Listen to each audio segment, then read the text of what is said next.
So I'm here today to talk to you about these Savvy Minerals brush set. I used these brushes almost exclusively to do this entire face. I'm going to give you my first impression thoughts on using these brushes. So if you're interested in hearing my thoughts and kind of seeing them in action, then keep on watching. Okay, so I'm testing out the baking method again. I'm trying to use less products. So basically testing it out to see if I can use about the same amount that I was using to create my tinted moisturizer. So anyway, that's that. That's why my face looks partially done already.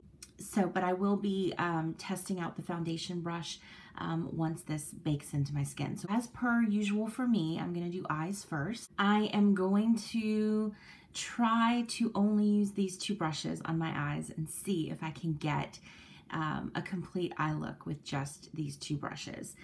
So I will say when I first got these two brushes, I was like, okay, yeah, this is just a flat eyeshadow brush, no big deal, you know, that should work fine. But this blending brush was concerning to me because of the shape of it.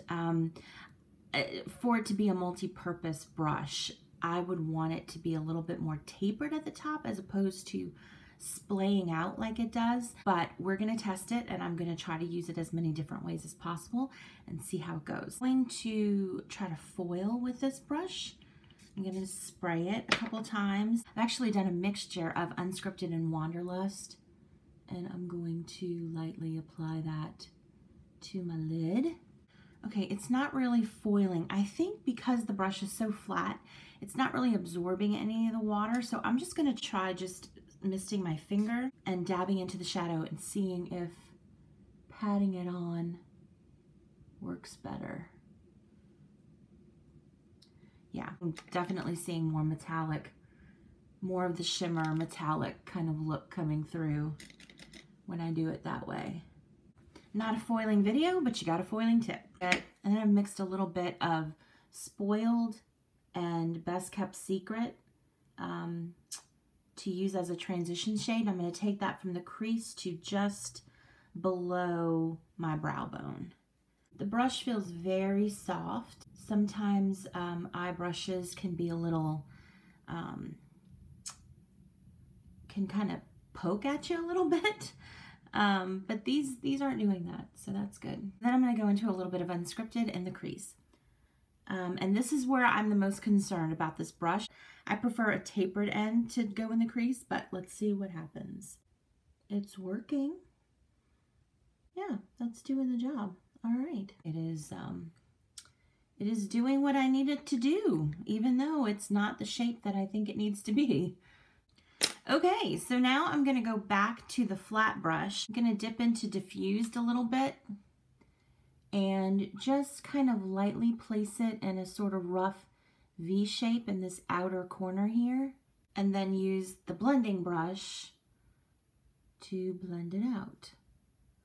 And then you can just reapply and reblend until it has the depth that you're looking for. And then I'm going to take just whatever's left on the brush, on the flat eyeshadow brush, and run it along the lower lash line there. Okay, now I'm going to test this flat eyeshadow brush out one more way, and I'm going to try to use it for eyeliner.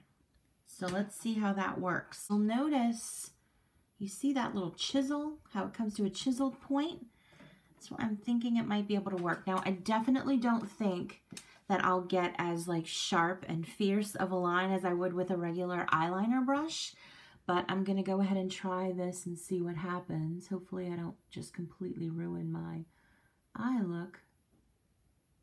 You're definitely going to get a softer liner look with this brush, for sure. And you want to make sure to tap off, otherwise you wind up with that. Yeah, so definitely a softer liner look, but I am getting definition there, which is good. Okay, so I just had to clean up and reapply the foundation under my eyes, so make sure you tap off. this just provided a little bit of definition at the lash line. I will be doing a video with companion brushes to this core set.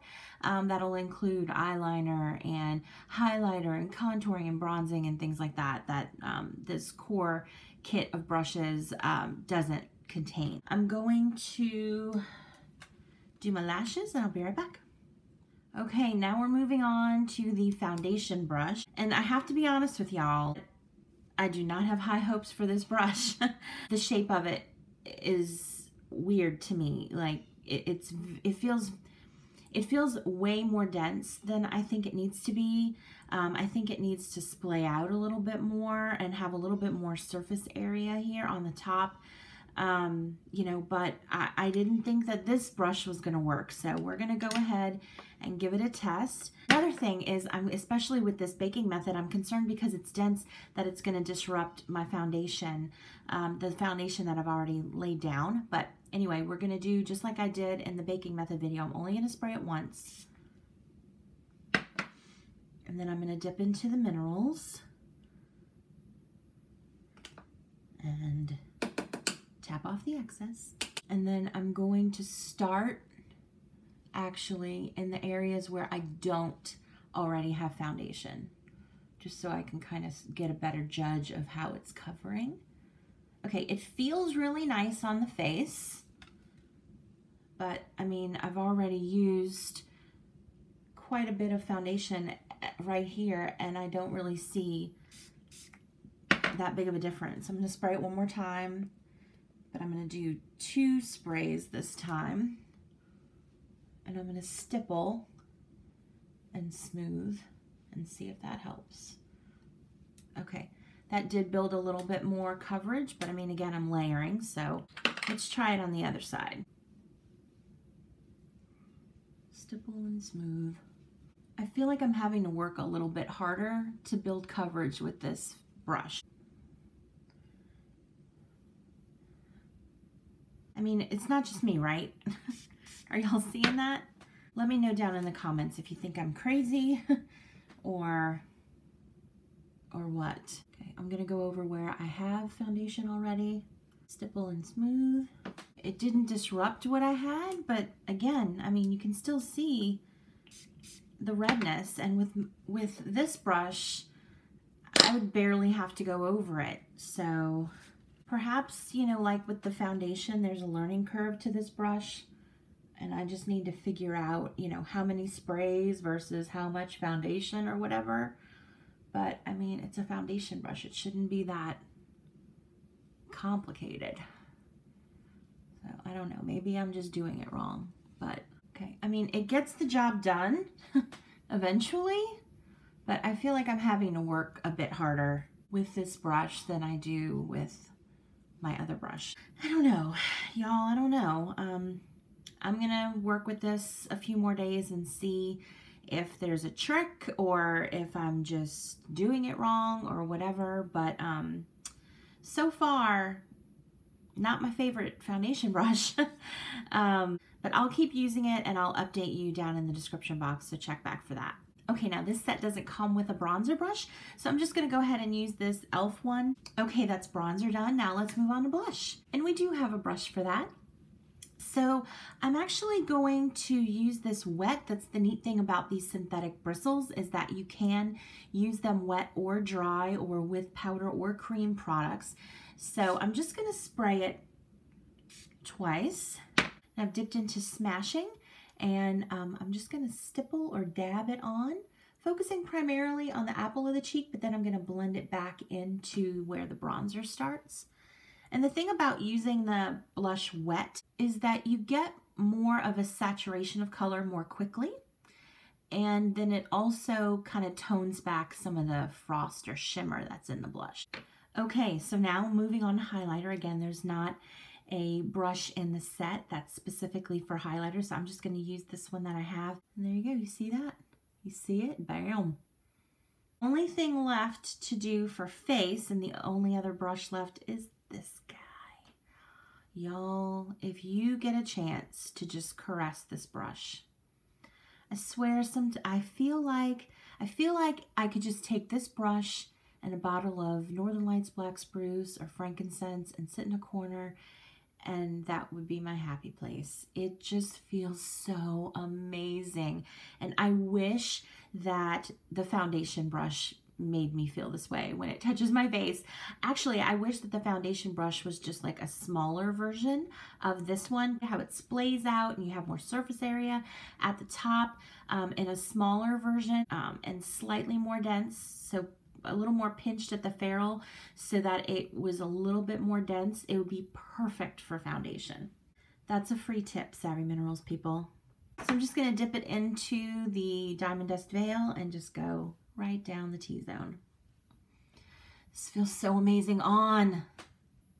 Please make a foundation brush like this. And there you go. There's a demonstration. There's a review and kind of first impression demonstration of the Savvy Minerals brushes. I really hope that that was helpful for you to kind of see them in action and see all the different ways that you can.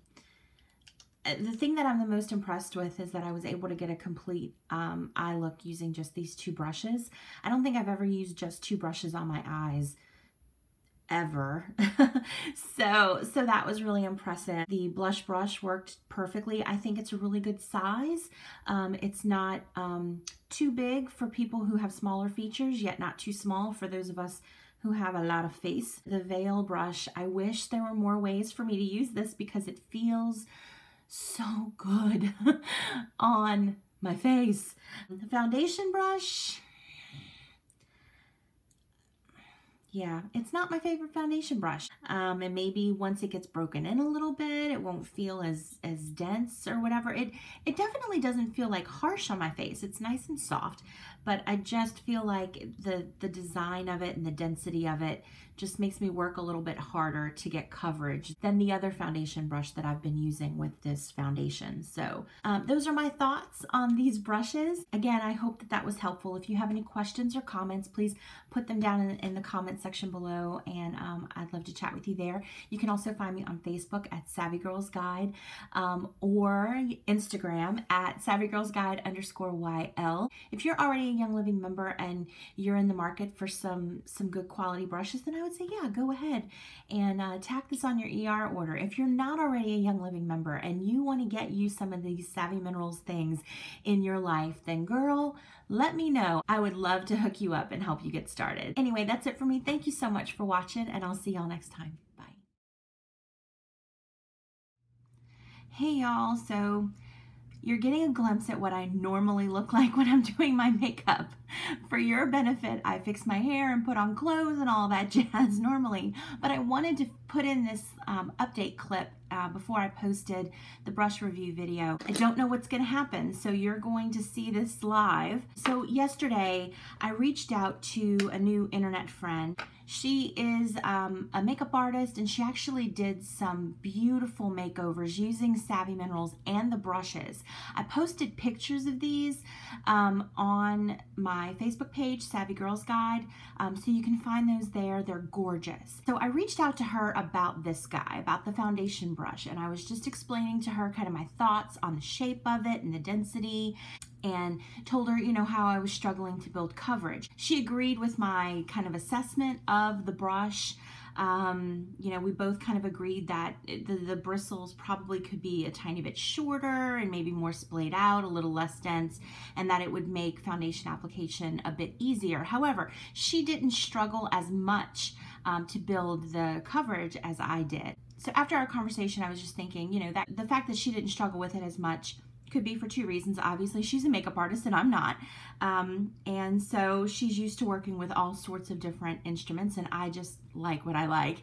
But also, she was doing the traditional application method where you put on a hydrating base and then go in with the brush and the misting spray and all that jazz. Whereas I was testing this brush using the baking method, which applies dry minerals to my face and then sits. So any hydration that I put on my face, which helps the foundation to glide on easier, which helps the coverage to build faster, had already kind of sunk into my skin. So, and then I was wetting my brush less than I normally would because, again, I was using the baking method. So I decided to give it another test today and try it out using my normal method of the two-step foundation process, doing the tinted moisturizer, and then going in with the misting spray and the brush, and we're gonna see what happens. So here we go.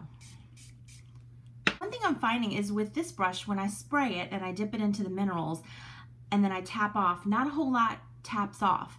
Whereas with this one, a lot taps off. So again, I think the density is kind of working against this method with the misting spray. But anyway, those are just my thoughts. So let's see if this works any better. I've got the hydrating base on via the tinted moisturizer, and I'm gonna do my normal stipple and smooth.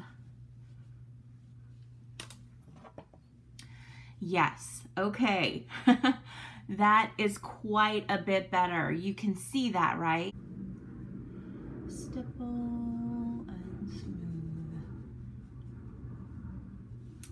Oh yeah, okay. All right, guys.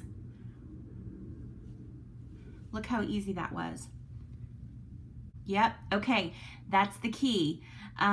This brush doesn't work so well if you're going to use the baking method, but if you have a good hydrating base, and I would recommend spraying your brush maybe 3 times before dipping into the minerals, because you're going to need more moisture on the brush for it to absorb it because of the density. But yeah, that's so much easier than yesterday.